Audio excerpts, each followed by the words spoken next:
A nossa entrevista de hoje é com um homem ligado às tecnologias, tem mais de 20 anos de carreira em tecnologia, é brasileiro, mas com uma forte raiz já angolana, porque vive aqui já há algum tempo.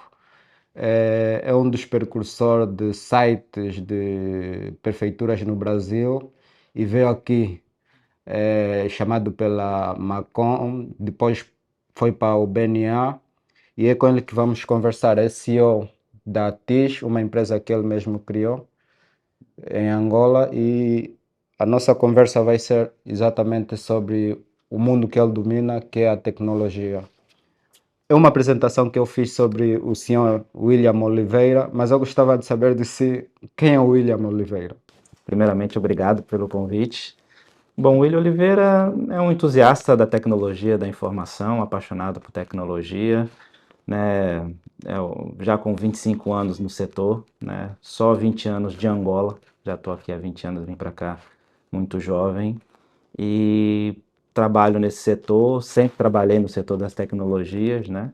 E tento, né, nesse setor, fazer o máximo que posso para poder, digamos assim, ajudar a transformar, né, e ajudar efetivamente a economia e as empresas a implementarem e se transformarem digitalmente. Esse acho que é um dos principais pontos.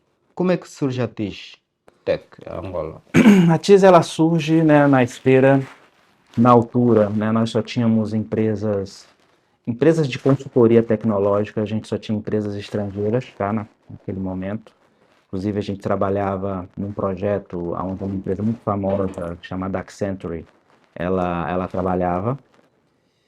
E quando a gente teve, né, ali a crise de 2008, né, 2008, 2012, a gente teve ali, né, algumas situações, muitas empresas foram embora, né, saíram do mercado, né? E a gente percebeu que a gente tinha um gap, que não tinha uma empresa de consultoria com tanta força, que fosse angolana, que pudesse tacar e que pudesse, independente das situações, estarem aqui. E aí surgiu a ideia de criar uma empresa de consultoria tecnológica, uma integradora de soluções nacional, que tivesse uma forte orientação nas grandes empresas de tecnologia mundial, como Accenture, como Deloitte, Ernst Young, essas empresas que hoje a gente chama de Big Five, né, ou Big Sim. Four. E então nasce a TIS com essa vocação. Logicamente, a vocação, né, ainda não a força, nós éramos uma empresa pequena no início, com 20 pessoas, no escritório do Nova Vida, né, e o tempo foi passando, fomos logicamente crescendo, fomos nos estruturando a chegar aos dias de hoje, né, com 300 colaboradores, né, e com o tamanho que a gente tem. Foram 11 anos, né, de muita luta. A gente brinca, né, que a TIS a gente nasceu ali pós a época, né, grandiosa ali, Sim, né, da da economia. A gente já economia. chegou ali na parte mais hard, né, mas isso foi bom para nós de alguma forma, porque nos deu bons assentos, boas estruturas, né, Ok. para crescer de maneira sustentável e crescemos. Veio a Covid-19, atrapalhou todo mundo o nosso crescimento. A gente estava na altura até já começando a internacionalizar, a ir para outros países aqui da região para exportar serviço. Tivemos sérios problemas ali durante a Covid-19. Tivemos, infelizmente, de reduzir, como todas as empresas do país tiveram de fazer. Mas depois da Covid, graças a Deus, retomamos o ritmo, né? Retomamos o crescimento. E hoje aí estamos novamente com boas perspectivas, vou retornando de fato também ao processo de internacionalização. A gente acredita muito nesse processo de se transformar aqui no hub, né, tecnológico aqui na região, né, exportar serviços. Que São tipo já de produtos é que a TIS traz para as empresas e quais soluções pode... Hoje a TIS é uma integradora e uma consultora na área tecnológica e a gente trabalha focado em unidades de negócio, né? Uhum. Hoje, nossas principais áreas de atuação é cibersegurança, infraestrutura, né, que é a parte de data center, servidores, networking, né, que é uma parte mais clássica da tecnologia da informação. Área de desenvolvimento de software, né, nós temos uma fábrica de software cá no país com quase 50 desenvolvedores, né? Trabalhamos também na área da consultoria, né, da consultoria de transformação digital, consultoria tecnológica. Trabalhamos também na área de aplicações, que são sistemas como RPs, SCMs, BPMs e todas as sopas de letrinha que os informáticos gostam, né? Também trabalhamos na área da formação, temos uma academia, é uma área que a gente aposta bastante, Ok. muito, muito mesmo. E também trabalhamos em alguns setores especificamente, por exemplo, hoje mesmo a gente está lançando uma atuação no setor da saúde, né? Trabalhamos no setor da banca e seguros, que a gente chama de verticais, né? Sim. Nós tanto temos as verticais que a gente chama de verticais tecnológicas, como temos as verticais de De indústria. indústria. Né? As verticais de indústria hoje nós temos saúde, né? Temos educação, temos indústria, né? Alguma das verticais que a gente atua, banca e seguros. Ok. Então, essas são as principais verticais, né? Logicamente, dentro daquilo que é a perspectiva de mercado, e assim que a gente vai avaliando mais oportunidades, a gente vai diversificando as verticais. Como agora, por exemplo, estamos olhando um pouco para o setor mineiro, estamos vendo como a gente pode ajudar o setor a se modernizar, temos aí algumas provas de conceito com algumas empresas do setor, usando inteligência artificial. Então, dependendo do setor, a gente vai para aquele setor, faz alguns testes, né, naquele setor e dali a gente cria uma vertical para atuar naquele setor, falando mais de tu para aquele setor. Porque Sim. muitas das vezes você tem que falar a voz do negócio, não só a parte tecnológica. Sim. Então, por isso a verticalização, muitas das vezes, ela é mais eficiente para endereçar as necessidades de um cliente. Exatamente. E os desafios que encontraram ao longo da implementação da TIS? Disse aqui que entraram num período meio difícil econômico, que não havia, ou seja, muita atividade econômica por causa da crise. Quais são os desafios nesses 11 anos da implementação da TIS? Olha, em 11 anos, os desafios acho que são os que todas as empresas acho que enfrentam em 11 anos de existência, né? A consolidação, né, como uma empresa de setor é um desafio, foi um desafio, ou seja, conseguir apresentar-se como uma empresa do setor, né, com nome, é algo que você tem de construir, é construída com os anos, ter a confiança do mercado é algo que você ganha com o tempo. Outro desafio, logicamente, é construir uma base tecnológica, então por isso a gente investe fortemente na formação dos nossos quadros, no treinamento, né? Apesar que hoje nós temos uma facilidade maior do que no passado, né? A Angola, com os anos, foi melhorando essa questão dos recursos, né? Hoje nós temos, né, recursos. Lógico que muitas das vezes a gente pega aquele recurso mais bruto e temos de lapidá-lo, né? Sim. Mas isso é um trabalho que a gente tem de fazer, e acho que todas as empresas do setor não só têm de fazer efetivamente, e no final das contas, nesse processo de internacionalização, é muito engraçado você ter muitas das vezes vai para um país como Moçambique, como Namíbia, e você como uma empresa africana, é muito engraçado que às vezes você tem um pouco mais de dificuldade de provar a sua eficiência, a sua Exatamente. eficácia, né? Há essa certa desconfiança do que é feito no continente. É muito engraçado, mas é uma realidade, né? Sim. Até chega em um determinado momento ter uma engraçada comparação, né? Não, mas Angola está assim, nós estamos. E aí começa a haver uma comparação ao invés de haver uma complementariedade. Pois é. E isso é de fato um desafio. E é um desafio engraçado, né? Porque no final das contas era suposto a visão ser um pouco diferente. Nossa, eles são uma empresa que conhece os nossos desafios e com certeza vão ser mais fáceis de se integrar, né? Exatamente. E a própria, quando chegou em Angola, como é que encontrou o ramo tecnológico? Cheguei em Angola em 2003, Sim. né? Então, quando eu cheguei em Angola, a parte de tecnologia ainda estava ali no seu florescer, né? Não digo que cheguei aqui não tinha, logicamente, Angola já estava naquele momento iniciando o Mas processo de com modernização. atraso em relação aos outros países, né? Onde, por exemplo, Brasil. Eu vim do Brasil direto para cá. O Brasil é um país muito grande, com muitas realidades em um país só, né? Então, mesmo em 2003, né, você poderia ver no Brasil situações de modernização e transformação digital que podia estar numa ponta da cadeia e em lugares onde estava na outra, né? Uhum. E isso ainda é uma realidade, né? Sim. Pelo tamanho lá do país. Quando eu cheguei em Angola, estava num processo de expansão das telecomunicações, implementação de redes de alta velocidade. Quando eu cheguei em Angola, ainda estava no processo de implementação das redes 3G, implementação das redes 4G. E foi muito bom porque eu vi isso tudo acontecer, eu vi o processo de transformação do mercado, a implementação de empresas de tecnologia, a modernização do setor público. Exato. Então foi algo que eu acompanhei desde o princípio. Então me dá uma visão muito boa assim do mercado, o que tem, como está, né, o processo de evolução. Então quando eu cheguei, Angola estava no processo de início ali do boom digital. Uhum. O boom digital começa ali nos anos 2000, né? Sim. Ali os anos 2000, no que a gente chama ali na crise .com, né? Foi ali que começou o boom. Apesar da internet ser inventada muito antes, né, nos Estados Mas Unidos. 2000 foi ali o boom, né? Sim, Quando sim. de fato começou. A internet começou a ser massificada, ainda com as internets de escadas, com as redes ADSL, com as redes Wi-Fi. Então, quando a internet começou ali o seu processo de expansão, né? Angola, quando eu cheguei em Angola, Angola estava começando a acompanhar esse processo, né? Ok.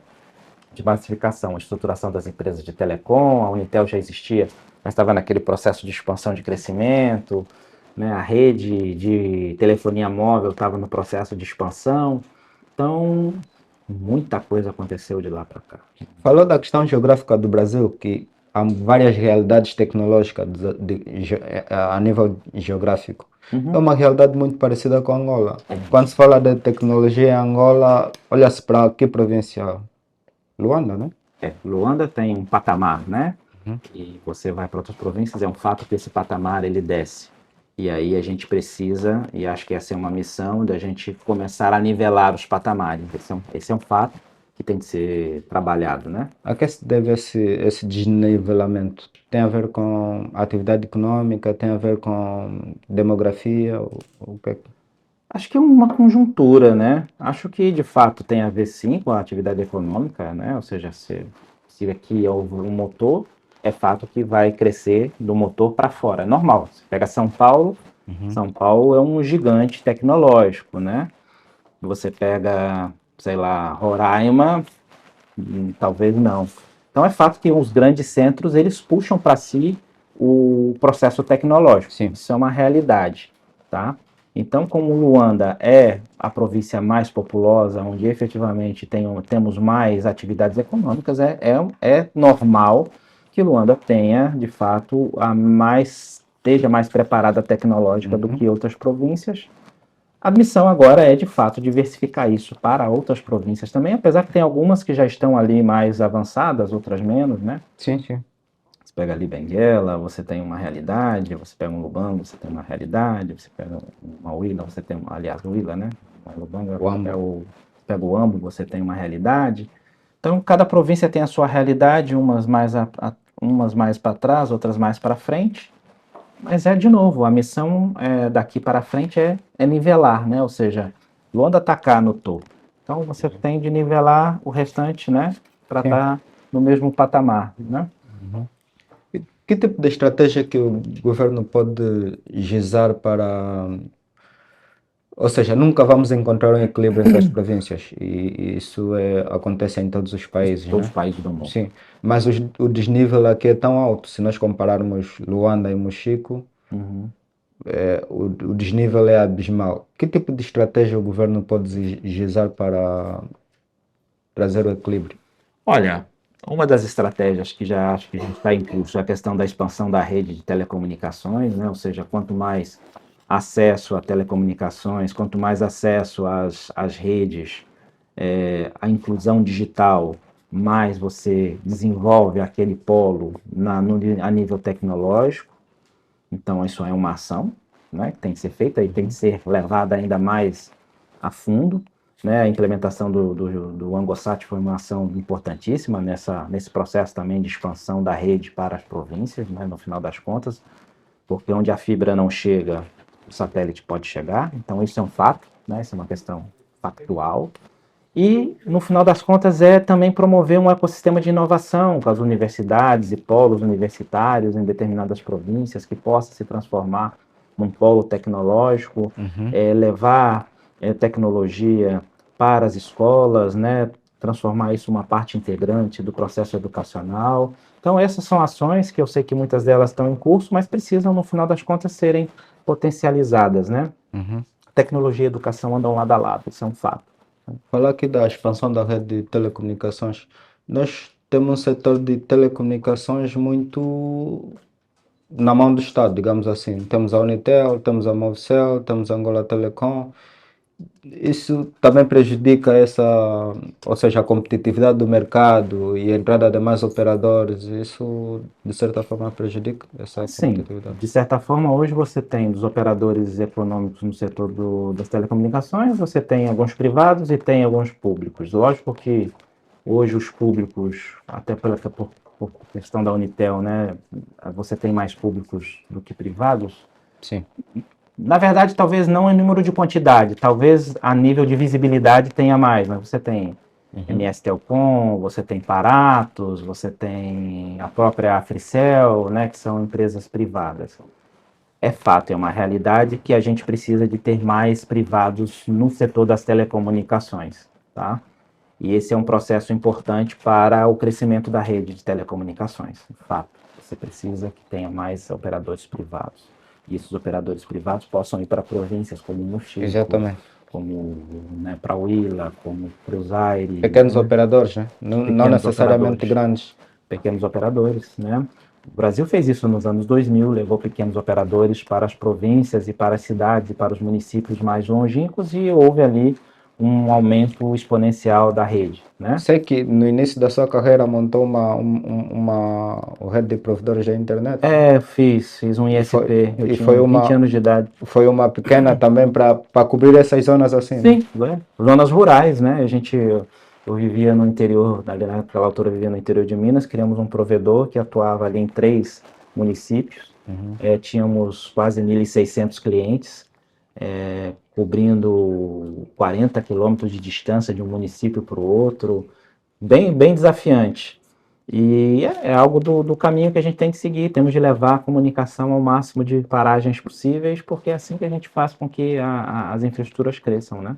Como é que o governo recebe as tecnologias? Está aqui já há 20 anos e passou pelo BNA. Tem uma história interessante no BNA que foi lá por acaso, porque havia um problema com o sistema de pagamentos, se bem me lembro, e Sim. perguntaram quem programasse Java. Quer dizer, dentro do BNA não havia, não se percebia porquê. E o senhor foi lá e resolveu o Estamos problema. falando de 2004, né? Pois, nessa altura. Foi lá resolver o problema. Essa, não diria incapacidade, mas essa falta de quadros nacionais ainda se assiste com grande frequência hoje. Não, já mudou bastante. 2004, 2003, 2004, de Angola não se compara com a Angola de 2025, né? São Angolas bem diferentes. Naquela altura, né, eles tinham um sistema que tinha Java como principal linguagem de programação e ainda não tinham ali quadros que tinham grande expertise em Java, né? Então, me convidaram, na verdade foi meio, eu nem trabalhava com programação na altura, eu vim para cá para trabalhar com infraestrutura, porque eu tinha um ISP no Brasil, vim para cá para trabalhar com infraestrutura, mas sempre fui apaixonado por desenvolvimento de software e programação. Então, fui lá e ajudei na resolução do problema, mas, assim, hoje nós temos uma realidade bem distinta, o Spitec, com universidades produzindo e formando pessoas, né, Católica, Gregório. Então, hoje você tem um ecossistema que produz profissionais, certo? Eu acredito, e eu já disse isso em outras paragens, é que o que talvez a gente precisa acertar é que as pessoas saem da universidade com conhecimento específico. Esse conhecimento ele precisa dar match com a necessidade do mercado, né? Ou seja, se o mercado precisa de laranja, você forma laranja. Sim. Porque se você forma maçã, o mercado precisa de laranja, aí você tem um trabalho de transformar a maçã em laranja. É o que tá, o nosso setor tecnológico, a educação no nosso setor tecnológico tá desse jeito. Estamos a formar laranjas quando precisamos de. Na verdade é o seguinte, né? A gente precisa olhar para a grade e atualizar algumas coisas. Isso é um fato, né? Para que o mercado possa receber pessoas mais adequadas àquilo que necessita. E um ponto importante, a academia precisa seguir as tendências do mercado. Um Exatamente. exemplo, em cibersegurança é uma realidade e uma grande necessidade. Ou seja, a academia precisa de estar formando pessoas nesse setor, nessa área, para que ela possa ser consumida pelas empresas que necessitam de profissionais em cibersegurança. Sim, Então, acho que há ainda um delay, a gente precisa ser um pouco mais ágil nisso. Não digo que as universidades não estejam o fazendo. De novo, eu acho que os timings precisam ser melhores, né? ok. Por exemplo, inteligência artificial. Realidade, não é? Pois, Veio para ficar. A academia já precisa, nesse momento, estar olhando nos profissionais que têm que ser formados nessa principal tecnologia para, logicamente, alimentar o restante do mercado.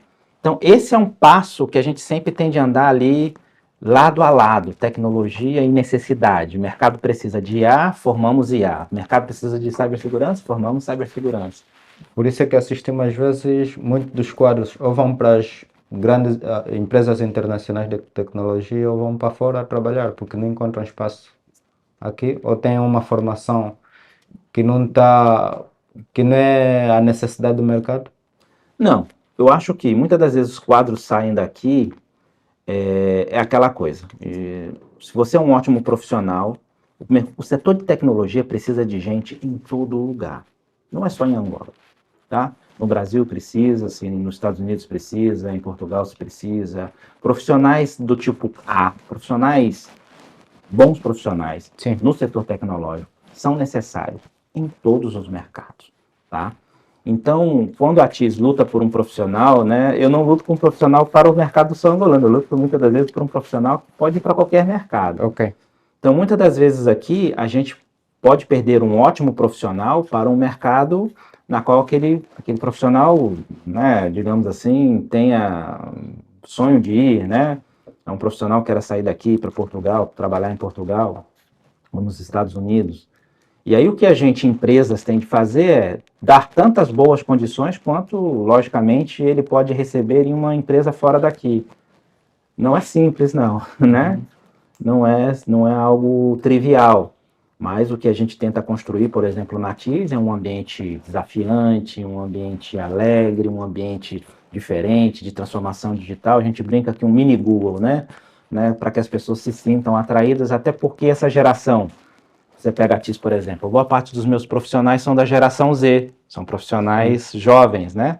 E essa geração Z, ela é uma geração bem, bem diferente de se trabalhar Tem com mais ela. apetência também para as tecnologias, né? Tem mais apetência, mas são um pouco mais voláteis, podem estar aqui, podem estar lá, são Sim. mais nômades, né? A gente chama de nômades digitais, né? Então, muitas das vezes eu tenho na minha empresa gerações das mais diversas trabalhando junto. Eu tenho geração X, geração Z, geração Y trabalhando juntos. Ok. E tem visões bem diferentes, às vezes, de mundo. É muito interessante trabalhar com essas três gerações.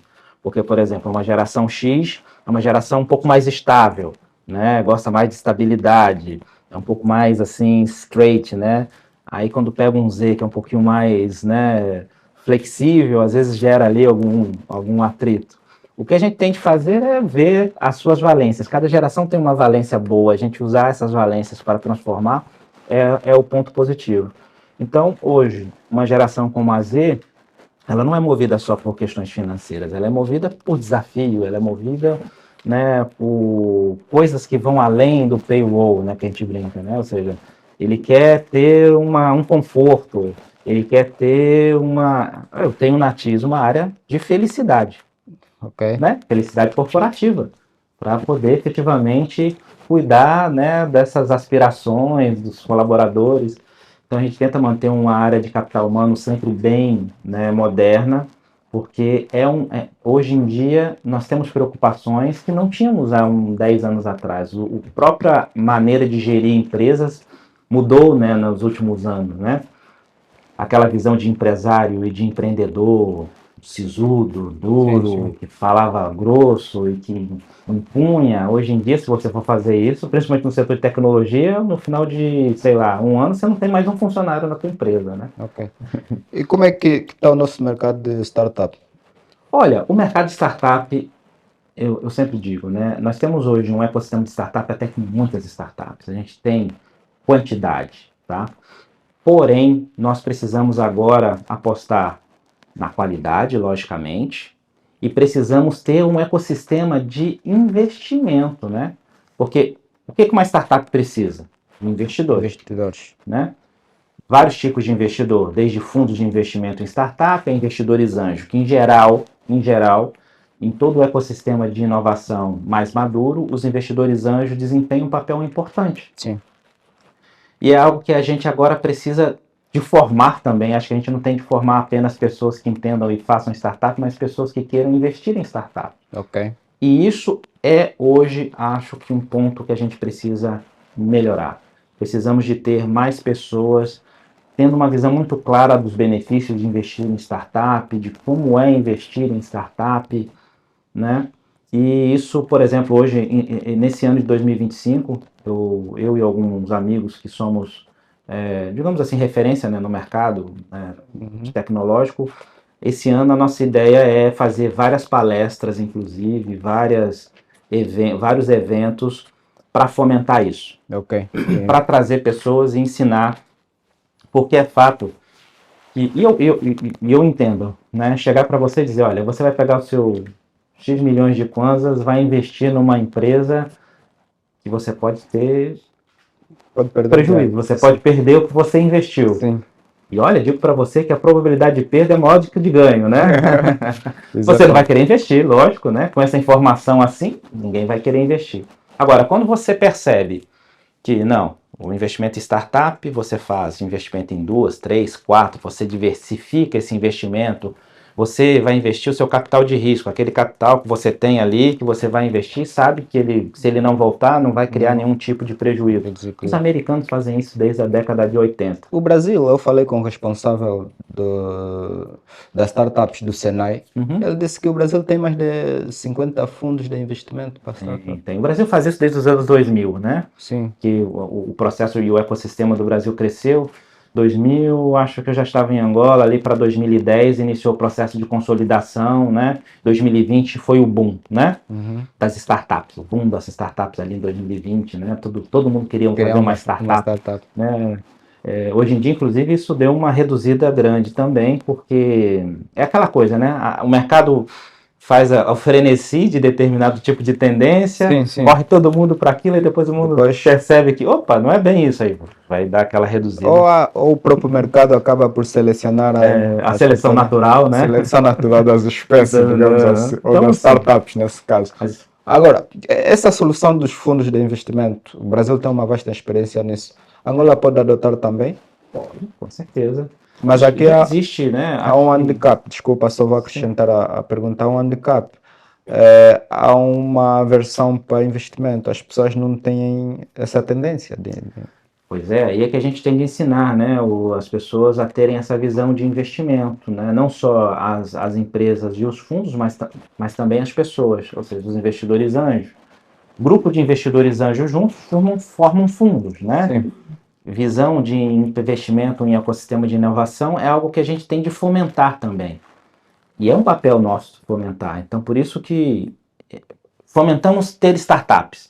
E tá certo, né? Nos últimos anos vimos o Angotic ter mais e mais e mais startups a cada ano. Ok, só que para ter uma startup precisa ter um investidor do outro lado. Exatamente. Senão ela não vai crescer, senão ela nem vai existir.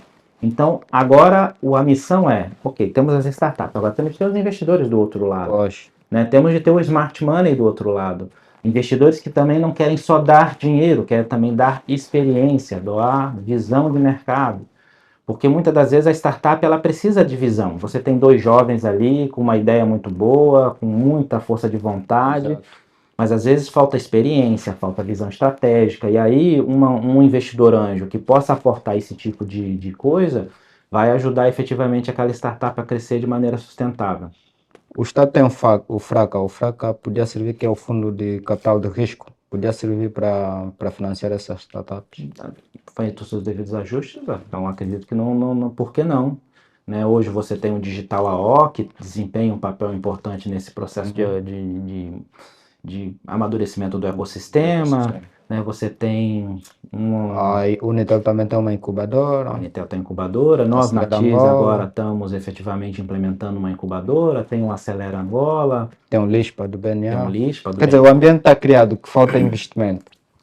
O ambiente está criado, falta os investidores, né, estarem no lugar certo, falta o próprio ecossistema, os próprios fundadores de startup perceberem bem que o processo de inovação, porque às vezes os jovens confundem uma pequena empresa com uma startup, Sim, são coisas diferentes, exatamente. né?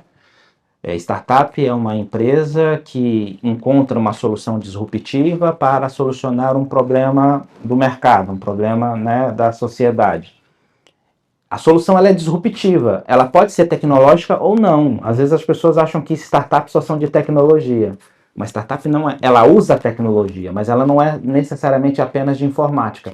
Você pode desenvolver uma semente que cresce mais rápido e Sim, desenvolver uma startup para isso. Então, exato. essa visão também do que era uma startup, o funcionamento de uma startup, a estruturação de uma startup, também é algo interessante a gente também plantar mais nos nossos empreendedores. Que às vezes o empreendedor ele tem a vontade, ele tem a força de vontade, ele tem o conhecimento, mas ali falta às vezes algum outro conhecimento não técnico Sim, que é importante para você crescer, né? ok. Às vezes eu gosto muito de sentar com jovens, conversar sobre startups. Às vezes a gente senta com jovens, eu sempre digo, poxa, você precisa de saber o básico, custo, né? Ou seja, estruturar, como é que você está estruturando o teu custo, né? Como é que você está pensando na valorização do seu produto, marketing, esses conhecimentos eles precisam também estar ali para ajudar o crescimento, né? Exatamente. Gostava também de ouvir a sua opinião em relação à digitalização dos serviços do Estado.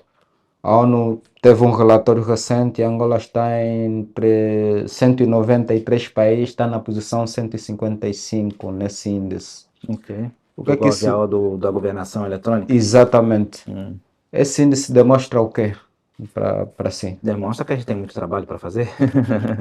Demonstra que a gente tem que trabalhar e temos de implementar mais sistemas, facilitar e simplificar os processos, né, com o cidadão, né, a implementação aí do Simplifica, que veio, acho, provavelmente para endereçar essa questão da governança digital, com o IMA, né, que é uma entidade, Instituto que é o Instituto de Modernização de Modernização. Administrativa, que no final das contas é o vetor também para esse processo de modernização do Estado. Né, vi no ano passado uma série de apresentações do próprio IMA com projetos para modernização e para endereçar essa questão da economia digital. Então, isso mostra o quê? Mostra que a gente tem trabalhos a fazer. Isso é um fato, né? E empresas como a TIS e outras empresas do setor mostram também que o setor de tecnologia em Angola tem grande potencial ainda para crescer. Tem espaço para outras empresas, né? Ok.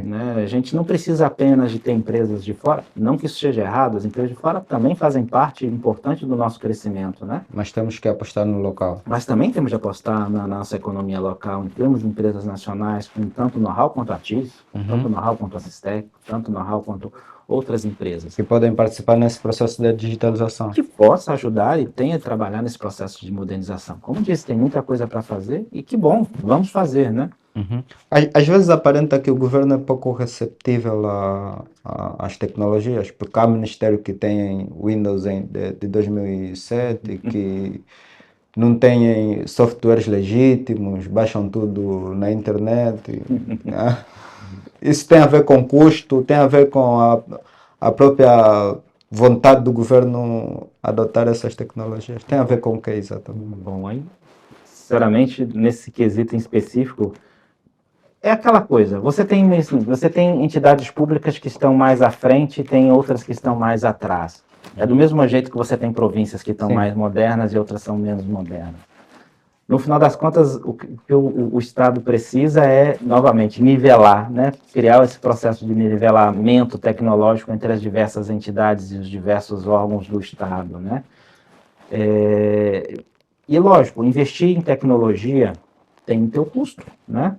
Mas esse custo, ele muitas das vezes, ele retorna, né? E Sim. retorna muito facilmente em otimização, em eficiência, né? em reduzir custos e uma série de outros fatores. Então, eu enxergo, né, o setor público é um vetor, né, da economia, e é fato que ele vai à frente, né, mas nós, setor privado, precisamos também fazer o nosso papel. Exatamente. Eu não gosto de deixar as coisas só na conta do setor público, eu acho isso um erro, né? Sim.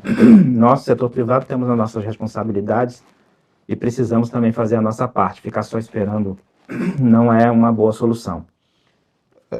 Só mais uma questão. A questão da cibersegurança é um setor que vocês atuam Atuamos. e Angola, ou seja, eu estive numa conferência da PGR e há sérias preocupações com a cibersegurança em Angola. Sim. Os níveis aumentam e a PGR está de fato preocupada. Como é que vocês olham para a cibersegurança? Olha, depois da pandemia, o crescimento dos ataques a nível mundial cresceu exponencialmente, né? E o cybercrime virou o que é? Um Sim. crime, de fato, feito por criminosos. Aquela visão do hacker inteligente que gostava de fazer isso por hobby, isso acabou, né? Hoje em dia, são redes criminosas que fazem isso mesmo para extorquir, para roubar, para retirar dinheiro, né, dos outros. E isso fez com que aumentassem os ataques exponencialmente no mundo todo. Angola não é uma exceção, né? Nós estamos dentro do ambiente do ambiente SADC, somos, até pelo tamanho da nossa economia, somos um país que recebe muitos ataques. Então, tem de se investir muito nesse setor da cibersegurança, tá? Nós vemos setores mais desenvolvidos, setor da banca, seguros, próprio setor público, olhando para a área de cibersegurança com olhos diferentes, né? Mas ainda temos setores como indústria, comércio, que ainda precisam acompanhar esse processo, né? O setor privado, né, Está um pouco mais à frente. Da banca, da banca, seguros, óleo e gás está mais à frente. O restante dos setores um pouco mais atrás. Ok. Isso é uma preocupação que tem que ser levada em consideração por toda a sociedade, porque é uma questão mesmo de segurança pública no momento, né? Você tem a sua tia com o WhatsApp roubado, você tem primos que tiveram dinheiro sacado do banco, então você percebe que é uma situação mesmo que demanda formação, demanda literácia, demanda uma série de ações que permeiam todo mundo. Todo mundo tem um papel importante a desempenhar nesse novo mundo digital, onde a cibersegurança tem um papel preponderante. Então, a gente, como pessoa, ensinar os nossos mais velhos, ensinarmos as nossas crianças os cuidados que tem que ter com o digital, com as redes sociais, né? Então, isso hoje é um papel importante e a gente precisa estar muito atento, porque quanto mais a economia se transforma digital, mais a cibersegurança se torna mais e mais importante, né? Esse aumento do ataque tem a ver também com a fragilidade do próprio mercado? Ou seja, os hackers notaram essa fragilidade e entraram com... Não acho que é uma questão só de fragilidade, né? Acho que sim, eles encontraram em alguns lugares brechas, mas é uma questão também de tamanho. Quanto maior, mais atacado. Sim. Quanto maior o corpo, né, maior... Sim. Então, a gente é um alvo por sermos grandes também, né? E nós somos um alvo por termos uma economia mais desenvolvida. Os hackers estão atrás de dinheiro. Sim. Então, eu vou atacar quem não tem, eu vou atacar quem tem, né? Exatamente. Então... E só mais uma questão. Quais são os tipos de ataques mais comuns que assistimos em Angola? Olha, hoje os ataques de ransomware são os mais famosos, né? Que é aquele ataque em que a pessoa executa algum aplicativo e acaba tendo seu computador sequestrado, os dados criptografados. Sim. Os ataques de ransomware são os mais de longe, né? E os ataques de phishing, né? Sim. Que é aquele onde você recebe um e-mail ou um SMS dizendo que você ganhou na loteria ou que o banco quer trocar a tua senha, né? E esses são hoje os ataques mais comuns. Que é os ataques de phishing de engenharia social. O phishing é mais por falta de literacia, né? Às vezes a literacia, as pessoas infelizmente caem no phishing, né? A minha sogra mesmo já caiu no processo de phishing. Porque é aquilo, a gente precisa, às vezes até como cidadão, né, ensinar ali os mais velhos de que, receber uma mensagem, valida essa mensagem, tenha certeza de onde veio essa mensagem. Teve um dia desse que foi muito engraçado, eu recebi um contato, né, no Facebook dizendo que tinha perdido o meu contato há muito tempo e que queria me adicionar no WhatsApp. Eu falei, não, deixa eu ver até onde esse gajo vai. Aí dei para ele um número, né, de telefone, um número de teste que eu tenho para algumas coisas que eu faço. Aí a pessoa foi e adicionou o WhatsApp. Ok. Aí eu recebi um SMS dizendo, né, que alguém estava tentando adicionar o WhatsApp. E aí a pessoa, não, olha, você recebeu um SMS, me passa o código. Pô, tem gente que passa. Que passa assim. E tem um WhatsApp dele sequestrado. E se ele sequestra o seu WhatsApp, ele pode até bloquear o seu WhatsApp. Você não ter mais condições de ter um trabalhão para tê-lo de volta. Exatamente. Né? Então, bem, essa foi a nossa conversa com o William Oliveira da TIS. Muito obrigado por ter aceitado estar conosco nessa grande entrevista do Expansão. E contamos sempre consigo. Até já. Obrigado.